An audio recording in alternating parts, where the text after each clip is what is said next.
Before I begin, I just want to please ask that you like, share, and subscribe for more videos every single Friday. Now let's get to it. Doctor Strange in the Multiverse of Madness feels haphazardly thrown together. Some of it works, some of it doesn't, and it feels surprisingly bland. This makes it hard to care deeply for any of its characters or the plot line. For a multiverse movie, this felt weirdly contained, incohesive, and honestly a little forgettable. It's not a messy story, it's put together messy. It's simple, yet mediocre.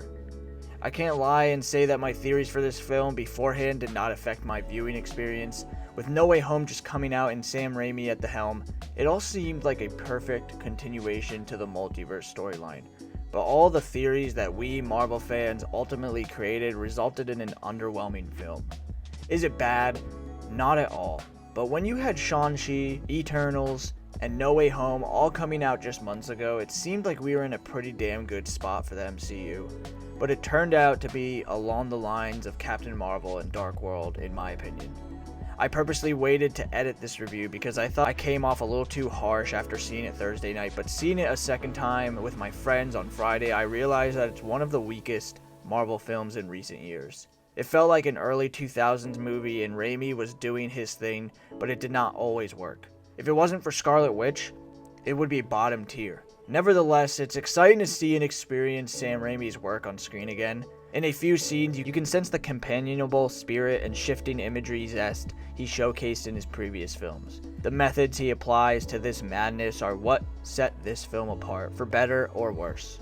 The biggest gripe that my girlfriend and I both had with the first viewing was that the CGI bothered us. Yes, CGI is a main component in what makes a Marvel movie, and I never have complained, but this starts off with a huge CG sequence and follows into more of the same stuff, and I don't know what they did, but you can tell it's cheap and choppy.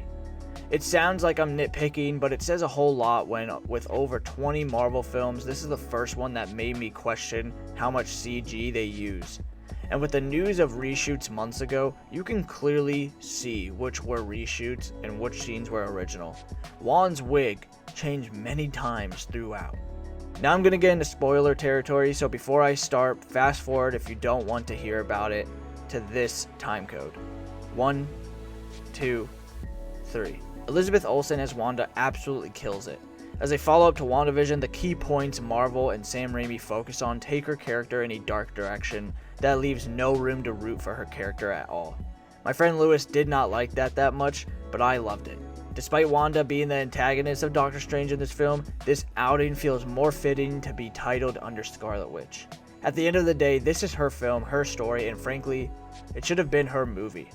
I was surprised with how much death and chaos they let Wanda do, but it was effective in forming her character arc. I thought America Chavez is a great addition to the Marvel catalog, but she felt incredibly underutilized in this film. Besides her cool-ass portals, she's just bait the entire movie and nothing more. I felt nothing when Doctor Strange encouraged her to sustain her power. It just didn't feel right that this entire film was billed as his sequel. Anyway, it seems like I'm trashing this movie, and I hated it, but I didn't. I enjoyed it, but left underwhelmed. It was awesome to see the Illuminati all die. Seeing John Krasinski as Mr. Fantastic after years of fan cast dreams was awesome to behold, yet he dies. But I'm completely happy that she killed the Illuminati because it meant way more for the story, and we live in a multiverse Marvel franchise, so he could come back. Hopefully he's cast as the same actor for Mr. Fantastic in the upcoming film. I really enjoyed many aspects of this film. Black Bolt's death was intense and I loved it. Almost every Wand scene was a breath of fresh air. Everything Scarlet Witch was fucking brilliant. I think the best thing Raimi brought to this film was how extreme Wanda went to get what she wanted. I also want to add here that they showed the first trailer for Avatar 2 right before the screening, and I have been a huge hater these past years, saying it's overhyped, and it is in my opinion still. I just don't feel that it needs all these sequels that James Cameron plans to bump out, but after seeing that teaser, alright, I am hyped.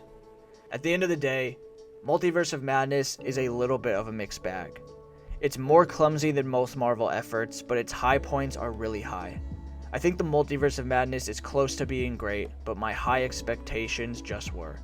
If you really want to see a great multiverse movie, please go out and watch Everything Everywhere All at Once. Things just got out of hand.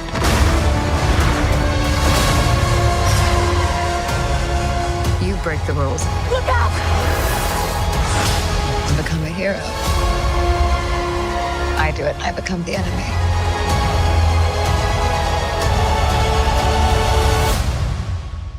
It doesn't seem fair.